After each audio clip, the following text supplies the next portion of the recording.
Welcome to the Conduit Deeper podcast, a podcast that takes a deep dive into the details that surround our current sermon series, from current events to fascinating finds to conversations that take us deeper into the Word. Thanks for joining us.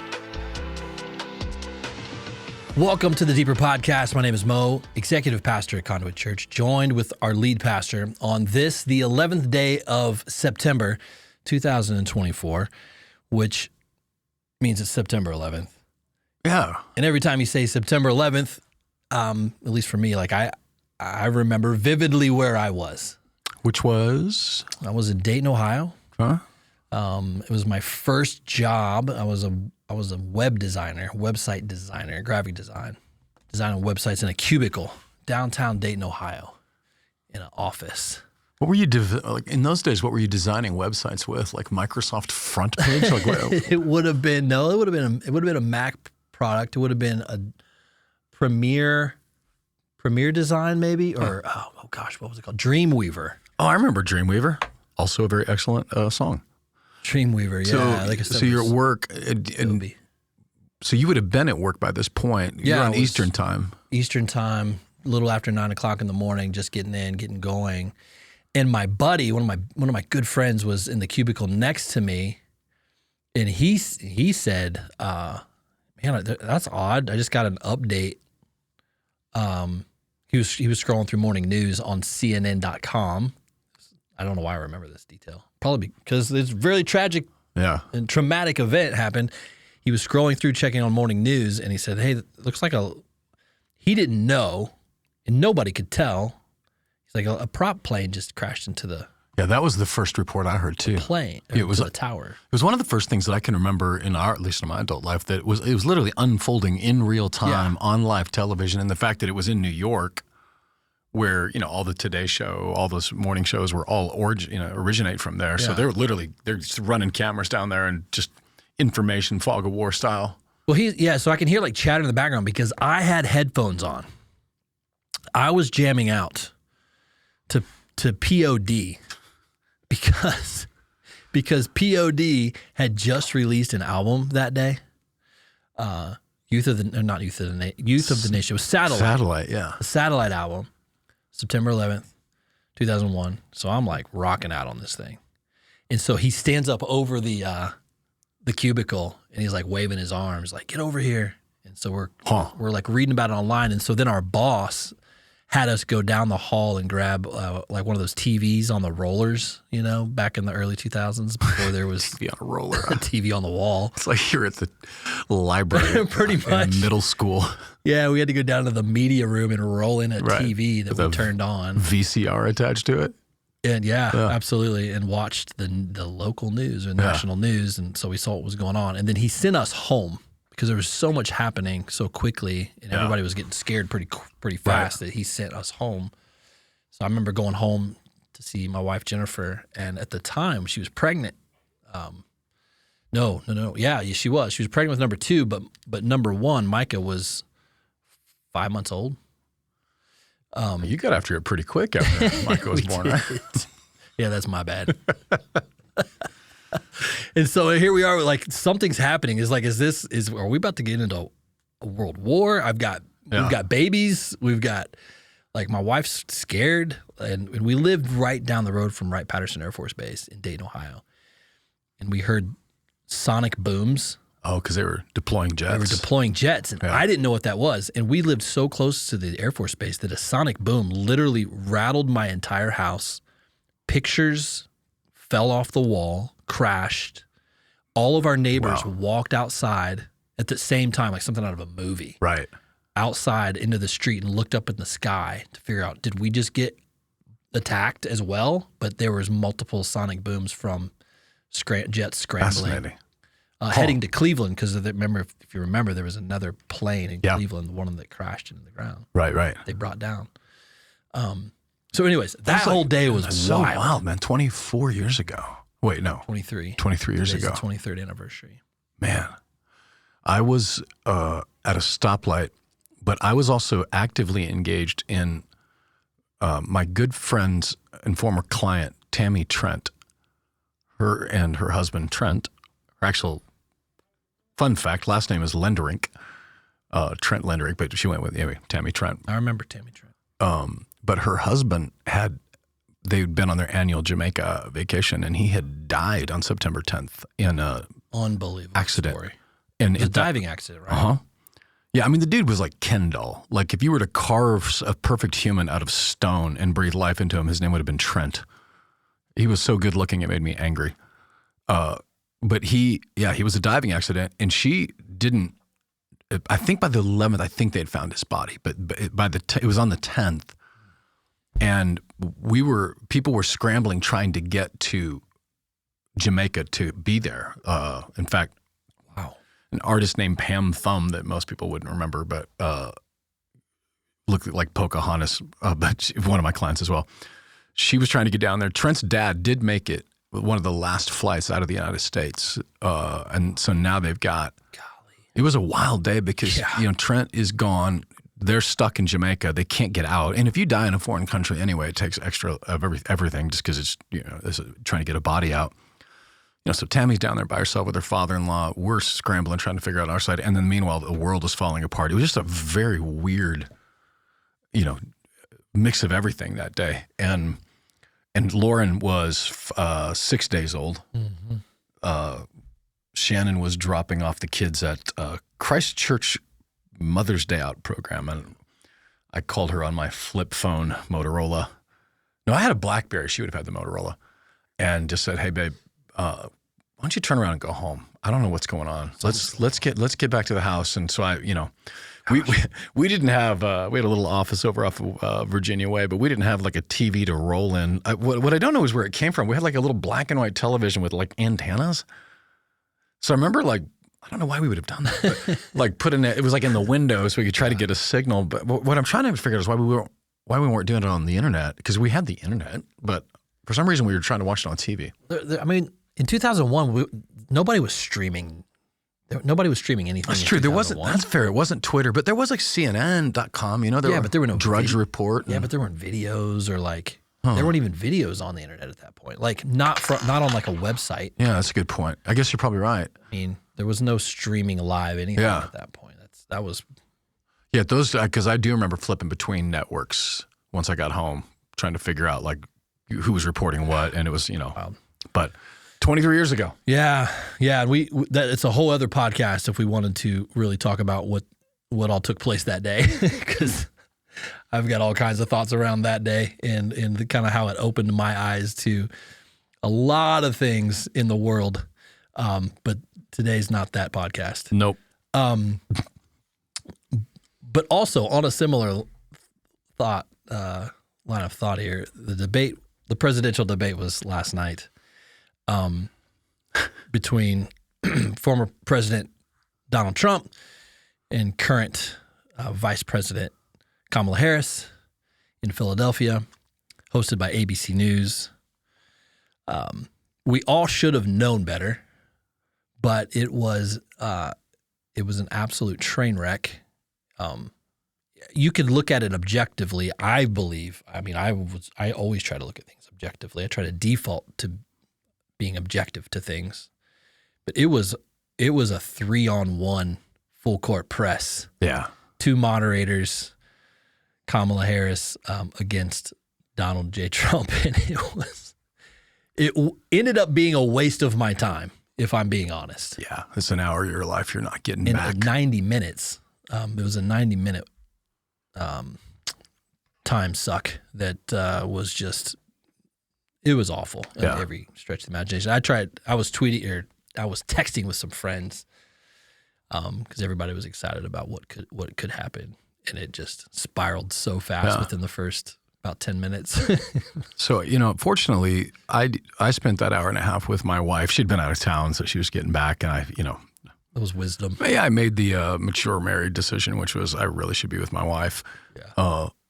And in hindsight, very grateful that I didn't waste that time. But was it your perception that Trump was having an off night, or was it? Because of course, that's the narrative from the media is that it was a disaster. The Republicans are panicking and yada yada yada. No, I mean, I guess it depends on what news sites you're reading. Yeah, that's fair. What sources are saying what? I mean, well, like Drudge Report, for instance, which is an I've completely, COVID in general made me stop reading the Drudge Report because it was just one giant Dr. Fauci narrative after another. And whoever is behind the Drudge Report right now, by the way, fascinating documentary, Finding Matt Drudge. Whoever it is behind it, they hate Trump. And so every headline is a disaster for Trump. And that wasn't just about last night. That's been the last 8 years.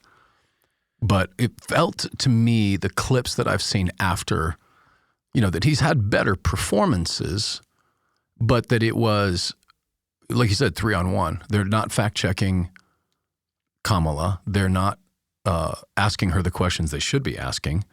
And they're asking him questions they don't need to be asking. Like it was a 100% a hit job, Kim, I'll give you my analysis of that. It's only going to help him because it just verifies what we all know, and that is that there is a loosely knit whatever conspiracy amongst media and elites that do not want Donald J. Trump to be the president again.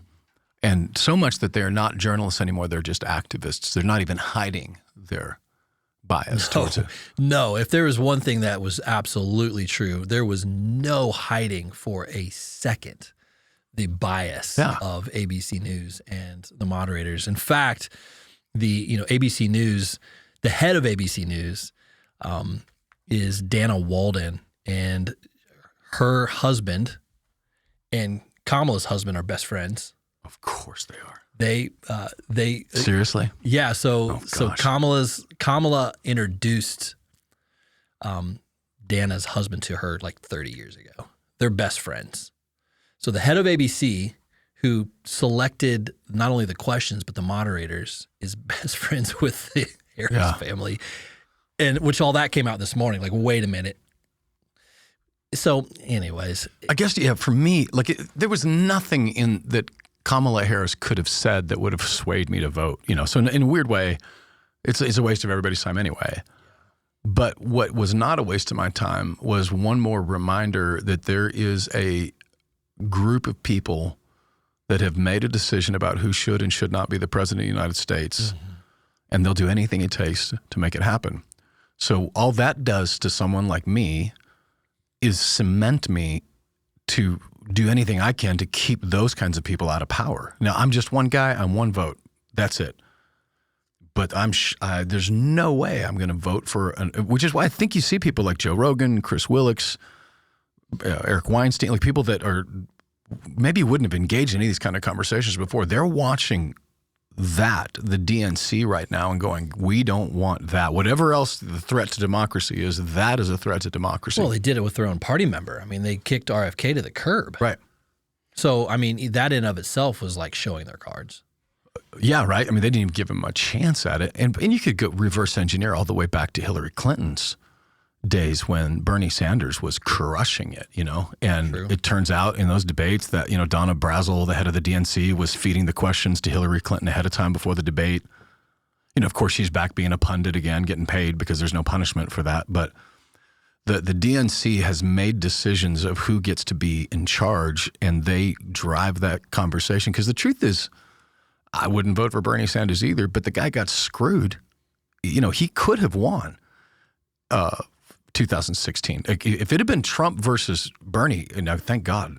Because having Bernie Sanders, it'd be like having Mr. Magoo, with Ben and Jerry's ice cream for a president. But he got screwed by the party. And you look now, what the DNC has done to Biden, in general, I have no desire to see that party anywhere near.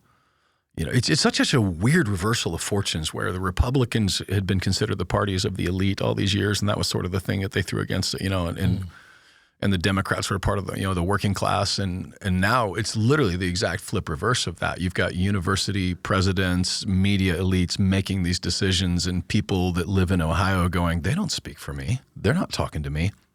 Not at all.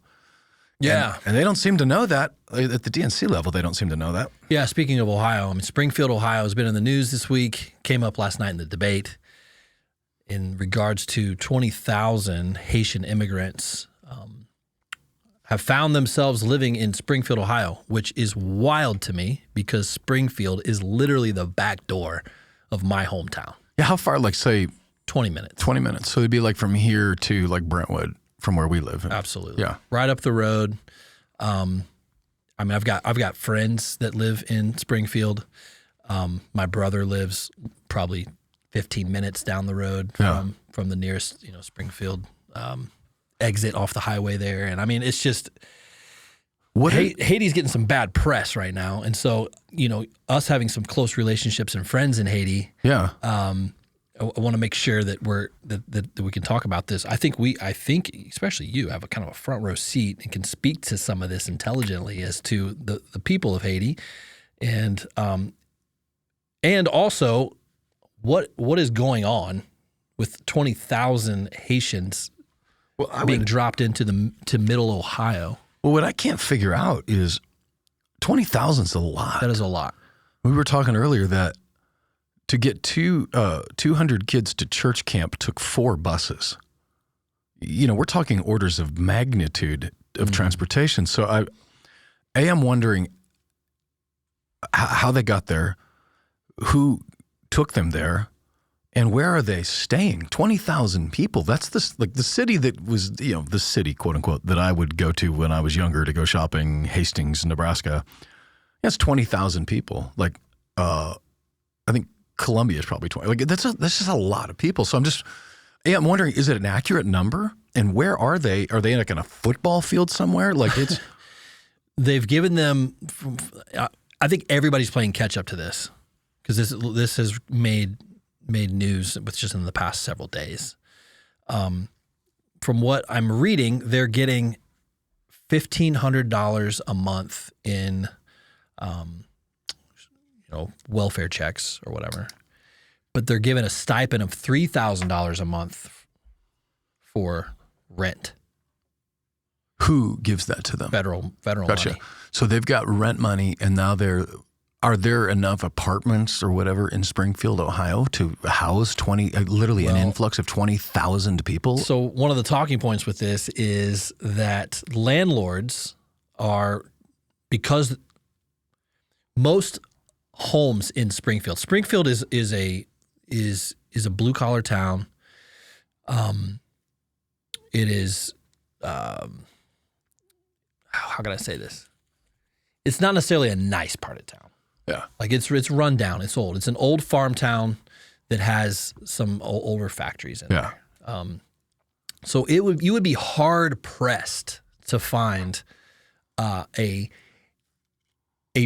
home or an apartment that would be $3,000 a month. Yeah. I honestly don't believe they exist. So one of the talking points is that landlords are driving up the cost. They're saying, okay, this home that probably would be $1,000 a month. Government money, yeah. Now we're charging $3,000 a month because they know they have the stipend for it. And they're allowing multiple Haitian families to live in one. Yeah. So, they're signing up 2, 3, 4 Haitian families occupying a 4-bedroom home they would normally probably charge literally $1,200 to $1,500 a month max. Yeah. And it's not very nice. Yeah. And so That's because of federal money, they're Yeah. driving up prices and people are thinking, they're gonna get kicked out of their leases in the next couple of months because they can't afford it now. Yeah, the money will be gone. They won't be able to work. It's heartbreaking because the situation in Haiti, if there is any country right now that migrants are coming from that deserve some kind of exemption because of war, because of violence, or it's Haiti. And so it's a fascinating turn of events that for whatever reason the Biden administration specifically was just by every night shipping out planes full of Haitians back to Haiti.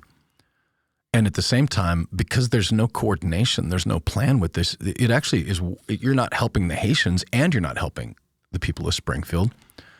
And, if you've been to Haiti with me, And, their culture, every country has a rhythm. Like Uganda is like this happy, smiley, go lucky, everybody, you're most welcome. You go to Jamaica, it's got a personality, it's got its own rhythm. And Haiti's rhythm is, pretty aggressive. They're a warring people. Their culture was about overthrowing their French captors, and, it's been at war. So you combine the culture, you combine it then with, I would be willing to bet that of the 20,000, 99% of them have been living in poverty, extreme poverty, which means no education. It means they driving, like none of that kind of stuff that they would know. And it's not their fault, but that's now dumping them into a city with a bunch of folks in Springfield. I'm imagining this in, say, the town I grew up around. They would be automatically suspicious of anybody. If you dropped a busload of Nashvillians off in Superior, Nebraska, the internet's going to blow up with all these, fancy people here taking over, because small towns act that way. So you've got this recipe for disaster with a group of people that don't mean them harm, coming into a group of people that don't know and don't trust, and now the responsibility is lying on them, and the food, whatever, this. It's just a recipe for disaster, and it's heartbreaking because like we talked about last week, the idea that immigration, and I see these tweets all the time, the Bible, these self-righteous Pharisees talking about that open borders is the will of God, and not a single mention of the fact that when Israel was opening their borders, I said this last time, it's worth repeating that.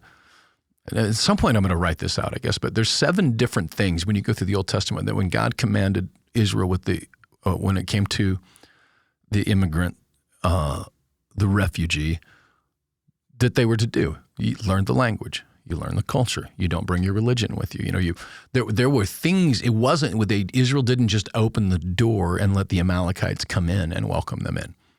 They were, in fact, when they didn't do that, and then the false gods and the pagan religion, all that stuff, you could watch the decline of Israel during those years. And so when you hear people, or if you are someone who is spouting that kind of stuff, you are only furthering the problem because you're literally just saying one part of what God has said to do with the immigrant. And the fact is as a group of people, at our church, we have to make decisions every day of who we can help and who we can't help because there's more need than we have money. There's more need than we have space. So it requires an impossible decision, but you still have to make it. We have to make it all the time overseas. We can't feed every child in Haiti. So every meal that we hand out, there's 100 that we can't because we don't have enough money. It's an impossible decision. So the idea that we would just open the floodgates and let everybody in, it not only doesn't help them, it actually hurts us, and it spirals out of control. It's a crazy idea. It's mathematically insane. And it's no small task to get from Haiti, from Port-au-Prince, Haiti, to Springfield, Ohio. Yeah, I'm still stuck on that. Yeah, they would have had to walk over through. They would have had to first. They would have had to, cross the waters over through the Gulf. Well, they'll probably go to. A lot of them have found their way to Mexico by plane. Okay. Now I don't know how many of these are the 20,000. But so an average Haitian who's making it here right now has a family or relative that's here who's working, working at Taco Bell, working hard, but spending money to get them to Mexico so they can cross. Because the word is on the street that the Mexico border is open. And if I were in Haiti and I was able to get a plane ticket to Mexico to get out of there, I'd do it. Yeah. Because there's not only no detriment to it, there's actually a reward for it. So it's like you're rewarding someone to literally risk their lives. Only history will tell how many died trying to make that journey. And there are going to be more with these boats because that's going to, it's probably already happening, but the longer this goes on in Haiti, the more of these rickety little boats are going to end up just like it was back in 1990. There was just people dying at sea by the thousands because they were just trying to get to safety. But yeah, getting him to Springfield, Ohio, that was the thing I thought maybe it was like a Greg Abbott, is that the governor of Texas? Yeah. Like he was just, because when he was dropping, immigrants off at Pelosi's, yard, it was kind of a punk rock move, but this doesn't seem to be that at all. No, but Governor DeWine, who's the Republican governor. That dude's not a Republican. His response to COVID, that dude's a communist, dictator, Fauci-loving. He showed his true colors during that. Got no love for that guy. He's playing dumb even on this. Like he's acting as if he didn't know this was an issue in the middle of nowhere, Ohio. So anyway, something to watch, something to kind of keep an eye on. And it's, especially for me, just knowing that it's in literally the backyard of my hometown. It's like, what is going on? Yeah. I didn't realize I hadn't heard much about it until recently. Well, hopefully the churches in Ohio will rise up and do something in that as well. There's a huge opportunity for some churches to help some brothers and sisters who just need a leg up, and they're being screwed by the government. They're being screwed by their government, screwed by our government, So I don't know how they got here, but if there's a way that that they could love and help them while they're here, that's a job of the church. Yeah. Also, speaking of the job of the church is standing strong in the midst of cultural persecution. You finished up the first book of Peter, chapter 5 this week, and simply titled "Stand Strong." Strong leaders, strong believers, strong gospel, and it's been a challenging first book of Peter. It only gets a little more challenging, actually. I mean, he kind of turns up the heat in 2 Peter a little bit, but 2 Peter feels like, hey, you guys didn't listen to me. Right. I got to write another one of these. Listen to what I'm saying. But yeah, for 1 Peter chapter 5, what was studying it all week long, what was your kind of the primary sentiment you walked away with? I mean, I've had the lens this whole time has been, here's Peter writing to a church that is in a culture that is hostile to the gospel, hostile to Christianity, aggressively hostile. And what was his advice to them? That was literally the lens that, that I was putting over it, which is, when you talk about in context, right, that means the verse before, verse after, what's he saying? It also means the context of what was the moment he was writing into, what were the people who were receiving it, what was the context they were receiving it in. And so when you hear him talk about suffering, normally every sermon I've ever heard, maybe every sermon I've ever given was, it speaks of the suffering in our lives, of sickness or whatever, but that's not what he's talking about. He's talking about the suffering of being persecuted for your faith, the hostility, it's chapter 2 or 3 where, heaping insults on you because you're not joining in their orgies. They're going to insult you because you're not naked at Burning Man. So by the time you get to chapter 5, he's wrapping it up, and he's looking first to, hey, pastors, get your crap together. You need a strong leader, strong elders in this kind of a culture. Because if you're not strong, you're going to end up folding like a napkin, which we're going to get to for 2 Peter 2. These leaders that folded like a napkin, they literally joined in on the culture. They let the culture affect the theology. So he's saying to them, you got to hold the line on this stuff. And it's not going to be great. He says, don't do it begrudgingly, right? Which is, don't gripe about it. It's just hard. It's supposed to be hard. I remember a few years ago, I was out in the pasture at the last farm, and a couple of coyotes had wandered into the pasture, and I had actually forgotten to have my gun on me. But they were kind of like, they're headed towards my sheep, and sheep were so dumb. Like, run, run, Dolly. And they're not running. So I run toward the coyotes, and all they've got is like a stick I've picked up, which is going to be worthless. But two things I remember from that day. One, the coyotes, when they were challenged, ran away. Yeah. Right? The second thing I remembered was, even if they didn't, it was my job to get bitten. Like, that's the job of a shepherd, is to stand between the danger and the sheep. And so as a pastor, if you're not willing to stand between the sheep and the danger, go home, get a job, because that's the job. It's not an interruption of our work. It is the work. So getting bitten on social media, getting bitten in the hate emails, whatever, that's just the job. It's supposed to be the job. And unfortunately, what's happened is that there's been this idea in many churches, many denominations, many church planting networks, where the idea was grow at all costs. Grow, so we're not going to be controversial. Sundays are going to be evangelistic outreach.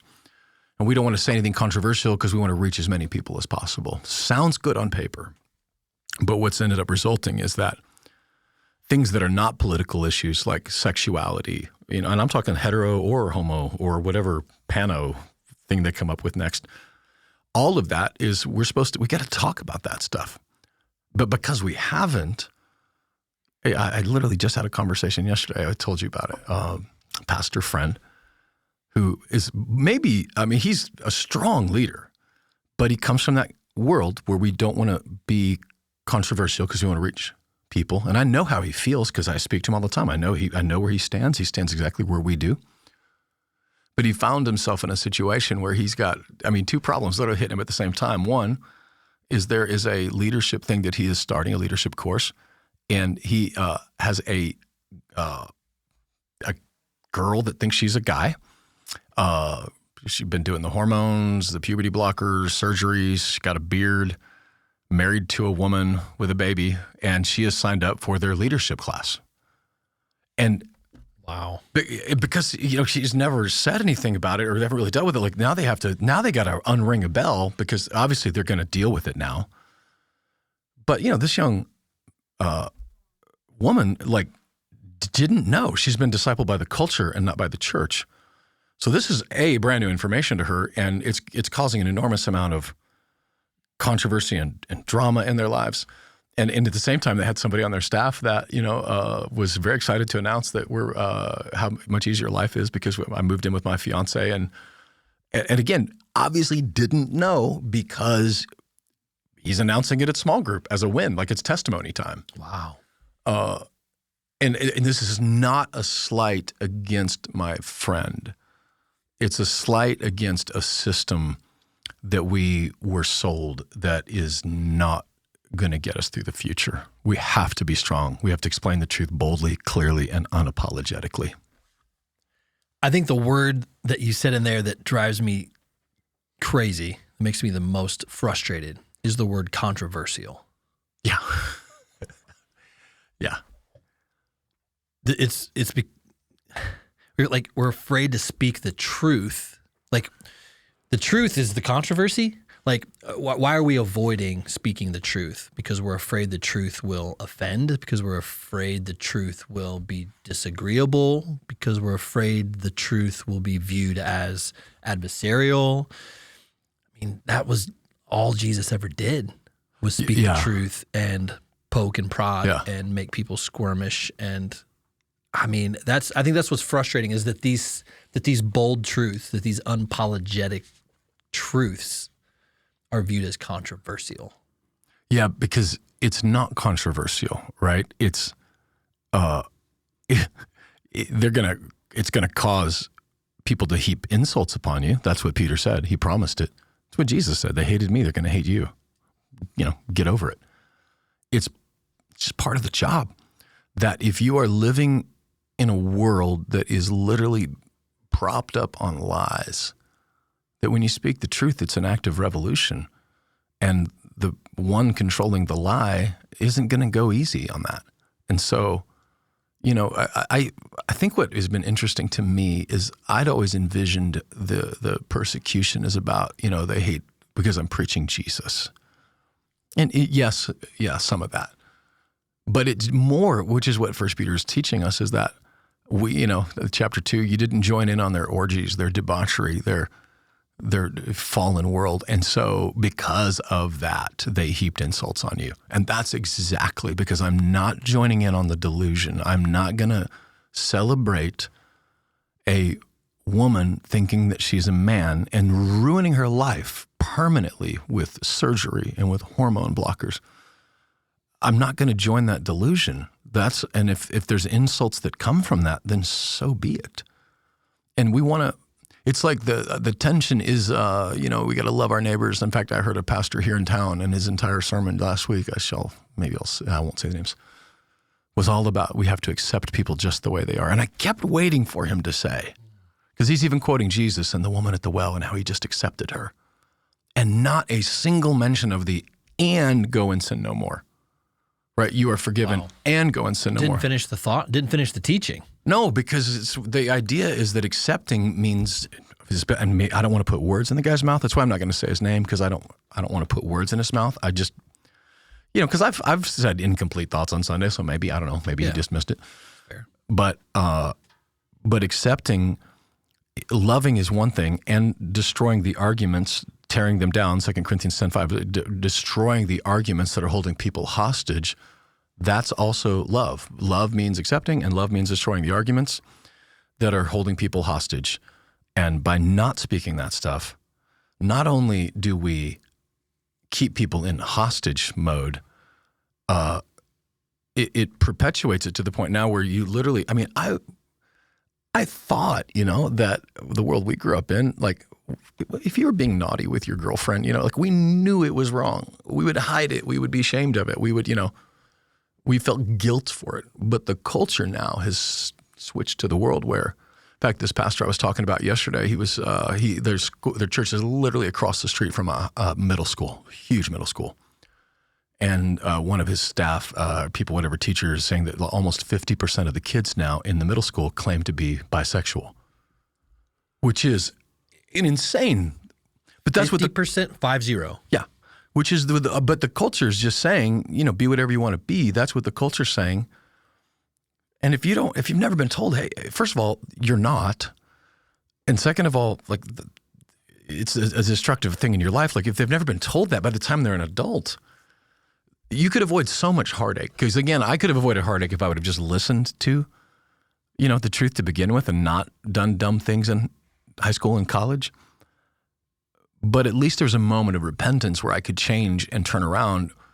And right now, not only is it not being repented of, like, there's a kind of a quest out there that we're just going to accept you just the way you are because you're fine the way you are. That's the worst possible news you could ever hear, is if you're depressed, anxiety, and falling apart, and you're being told, no, you're fine the way you are, like, that's a terrible thing. You can do better. You can be better. You don't have to live this way. That's a message of hope. One of the things we did a few years ago was we implemented a creed, a Conduit creed. Yeah.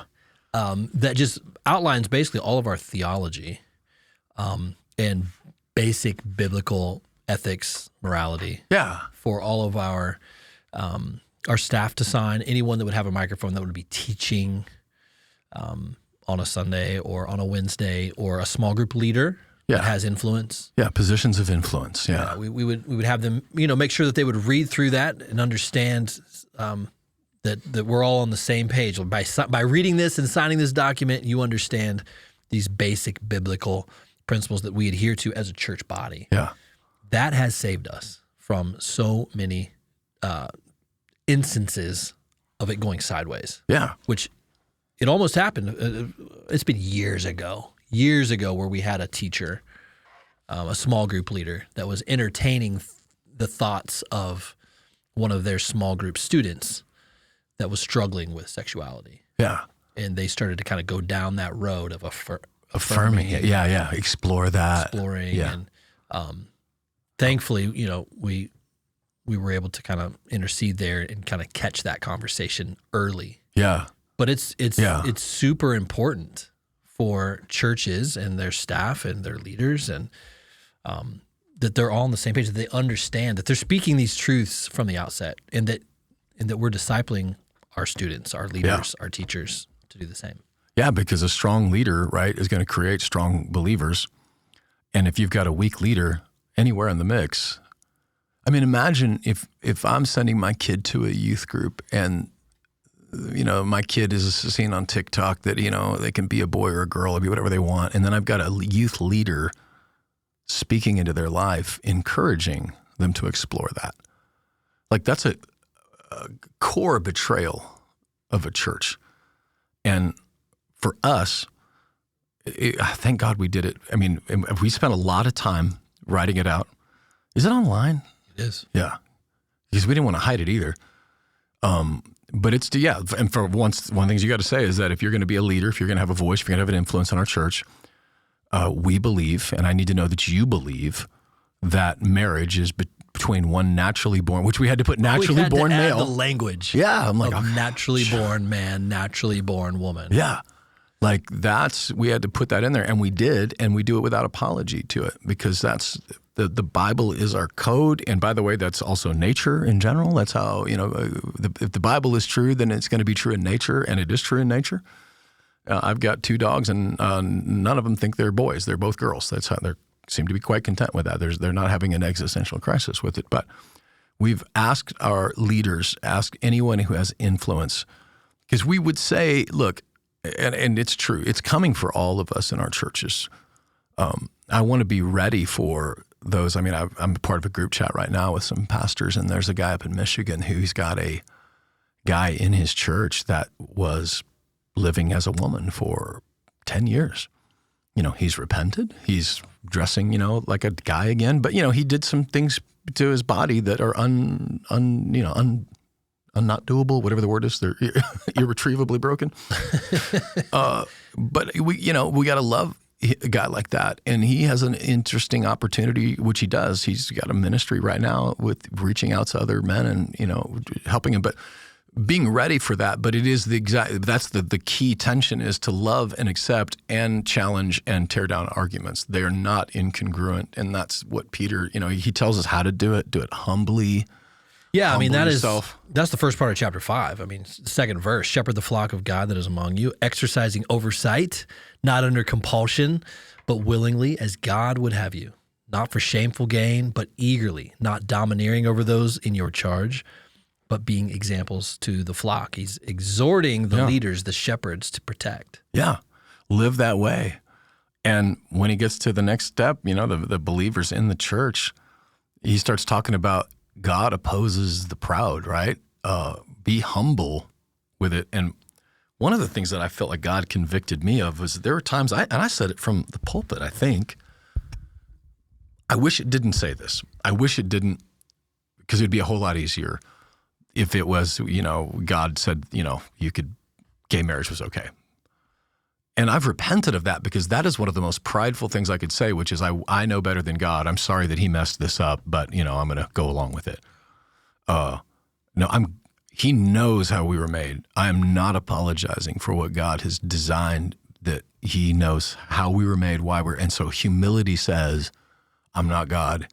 Humility says, whatever the world is doing, keeping in mind in this Asia Minor Roman culture, they are surrounded by exactly what we're surrounded by right now, which is a sexually perverse culture, and not just sexually, just perverse culture.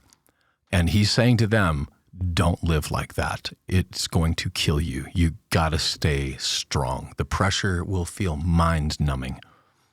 And for the people in a church, it's our job as well to look at that and say, and it's one thing to say we're talking about transgender homosexuality. I know I keep coming back to sexuality, but heterosexual sin as well. Like literally, that is in the world, the culture that we're being put through right now. Young men, young women are genuinely shocked to hear that sex before marriage would be a sin. I mean, I think it's safe to share this story. 2 weeks ago, you talked about this, about sex before marriage, or living with your spouse, or living with someone that you just living together, unmarried. And it actually convicted a couple in our church, of which prompted them to get married 2 days ago. Yeah. They popped in for a Monday night, a Monday evening wedding with one of our pastors and just a couple of their friends as witnesses. Yeah. Because they were convicted of that and wanted to make it right as soon as possible. Yeah. The power of the Holy Spirit and conviction there is amazing. Yeah, and it is no knock against them. If anything, it's a knock against us, because maybe that's the first time they've ever heard it. Yeah. Maybe, but here we are, and it's my job to say it. It's your job to say it. It's, our job to explain boldly, clearly, and unapologetically. And again, God's designs are the way they're designed for a reason. I mean, if you take the lens off of America and say, let's go back to Haiti, for instance. The Haitian culture has been, they don't do marriage. The average woman there, for at least for I don't know if it's currently this way, I think it still is, would have 3 to 5 children from 2 to 3 men. And it's not that she's a quote unquote loose woman. Here's a guy that comes along. He's going to provide for her because she's, it's dangerous to be alone. He loves her. He leaves her with a little parting gift and then moves on to the next one. It's just a cultural norm for them, right? And so what we did was, okay, how do we change this? And so we started doing weddings. Like we shipped down wedding dresses. We sent somebody to teach how to make wedding cakes. And what's celebrated is emulated. And so we have created a culture now where weddings are a big deal. Weddings, because we're celebrating God's design. And they don't have marriage licenses. And honestly, I'm not even sure governments should be involved in America. And that's a whole other conversation. Yeah. But the fact of the matter is that they didn't know. Now they know. And it is better that way. It is better for one man to be with one woman that he can provide for her. She can provide the maternal. He can provide the paternal, the strength, the heart. It's God's design from the beginning for a reason. And reverse engineering that back now to America, this whole body count, how many bodies you got, it's destroying the souls of young men and young women. And it's not like the olden days of whether it was your, independent fundamentalist Baptist or my, charismatic, hellfire or brimstone, I don't think that works. But what does work is, hey, the grace of God says, I've come for you. I'm going to give you the strength to withstand this temptation. And then I'm going to give you the grace when you blow it. But at least if you're stumbling forward towards redemption instead of running backwards into destruction. Being in 1 Peter chapter 5, it has reminded me of the very first Bible verse that I learned as a child. I remember where I was, and I remember it being, I remember the teacher. It was a Sunday school program, again in Dayton, Ohio, a little Baptist church, where we learned 1 Peter 5:7. Of course, it was in the King James Version. Of course it was. But cast your cares on him because he cares for you. So that was the first one you learned, isn't that? First verse I ever learned. I was 5 years old. I remember it. I remember the hot classroom that I was in on a Sunday. I don't think this building had air conditioning. I'm pretty sure of that. No, it made you sweat better for when you talked about hell. Yeah. And I remember being so proud of myself for coming back the next Sunday. I was kind of that kid in class in school and in kindergarten and first, second grade. Like I had to be the one that was the teacher's pet. And so I remember coming back saying, I know this verse, I know the verse. 1 Peter 5:7, cast all your cares on him, for he cares for you. But it's just crazy to think though that that verse still holds so much meaning to me and has been a beacon. How appropriate, right? Yeah, and has been a beacon for my entire life of truth. Yeah, that Peter's talking about here, and even means more now, knowing fully the context in which it's being written. Yeah, because when you factor in, again, context, who were the people getting it? What were they going through? What were they hearing? They're surrounded on all sides, They're being castigated. They're losing financial opportunities. They're being persecuted. Some of them are being physically violent, violated towards themselves. And it's like, there's some anxiety with that, And he's saying, just cast that on me. Just cast it. And the word cast is actually this almost like a violent word, like just dump it because it's not going to do you any good. I'm doing a little bit of that. It's funny, not the Everest hike is not what's got me nervous. It's just, I don't want to get arrested. Like I just, it's like it sounds so silly, but it's like, where I'm going, like that's a direct possibility. And if I let myself go, it will, it can keep me awake at night, but if I just cast it on him, and I've been doing it long enough now, because I guess I would say that to anybody listening, it's a process. Like I have to learn it, but I'm doing this long enough now that like, I'm not losing sleep. I'm just going to push through. It is what it is. God is sovereign. He's got my back. Whether that means I get arrested or I don't, yada, yada. like I casting it on him, but I didn't come to that overnight. And but it was a journey. And I think God kept putting me and keeps putting us in situations like that because that's how you learn to do it. But the fact is if I keep those anxieties on me, I think when you follow through to its logical conclusion, if I keep the anxieties on me, then I let the anxieties control me. And if the anxieties control me, then eventually I'm going to acquiesce to the culture because I just don't want to put up with it anymore. Front page of the Wall Street Journal yesterday was a story about this group of people now that don't want anything to do with politics. They're not going to talk about it. They don't want to. Just In America? Ignore it all. And what they're really doing is casting their anxieties on themselves. But I don't want to feel this. I don't want to be nervous about it. I'm not going to engage in it. So I'm casting my anxiety on myself by not doing anything about it. The anxiety of feeling they're just ignoring it. Like head in the sand type stuff? Yeah, and you know how that goes. Because, you know, if you deal with anxiety, it doesn't go away. You're just stuffing it down. It's going to come up like a stomach virus one way or the other. So, you know, now or later it's coming for you. But, you know, casting it on him, and I hesitate to say this because I know that people that struggle, you know, with panic attacks, anxiety, I've battled with those things, but there is a sin component to it where I am not trusting God, so I'm holding my anxieties in my hand instead of casting them on him. So there is a sin moment in that where I'm not trusting that he has got my best interests in mind. I'm not trusting him. I'm trusting me. And of course I'm going to be anxious if I'm trusting me because I don't know what the heck I'm doing. Yeah, or just trusting him fully. It's like, okay, I'll hand over 90% to you, but I still want to kind of keep a little bit in my hand so I can maybe manipulate it where I need to put it. But it's like that's not what we're called to do. We're called to give all of it up. Yeah.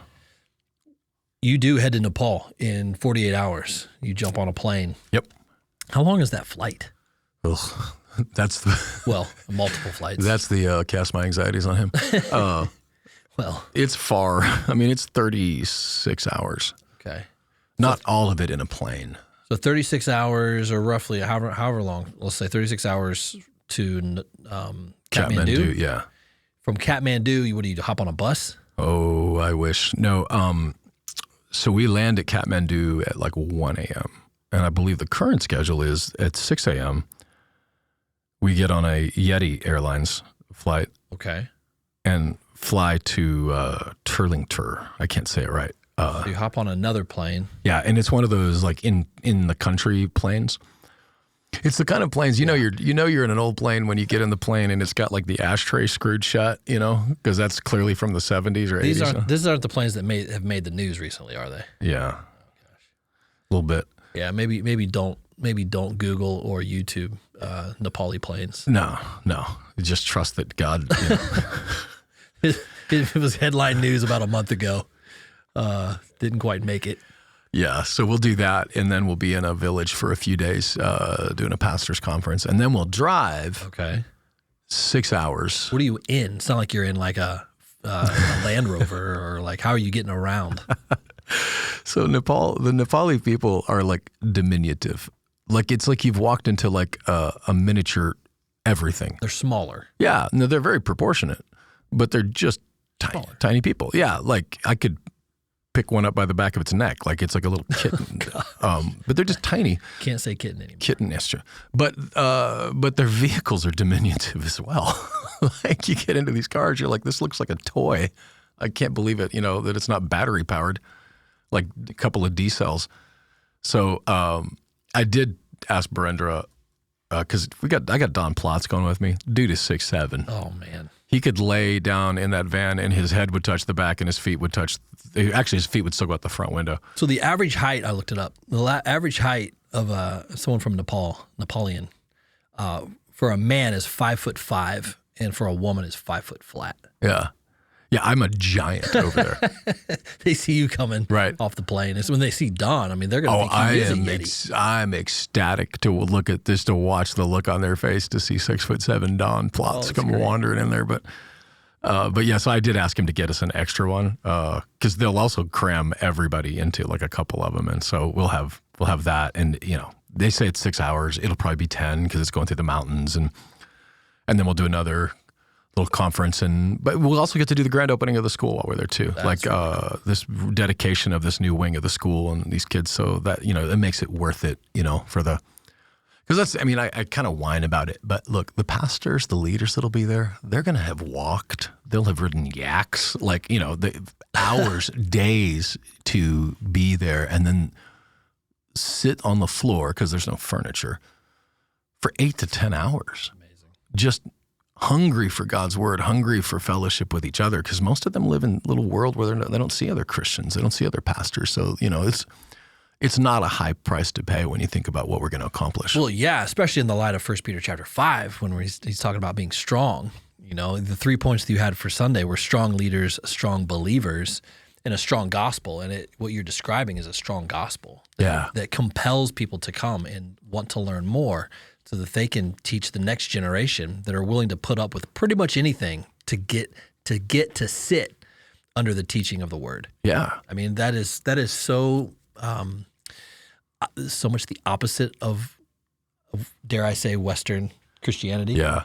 I have to be so careful because, I get back from trips like that and then I hear, somebody got upset, whatever, in the parking lot. I'm like, oh, come on, man. Complaining about the coffee. Yeah. Lord knows. The temperature in the room, and I don't want to belittle, because, it's what it is what it is. Yeah.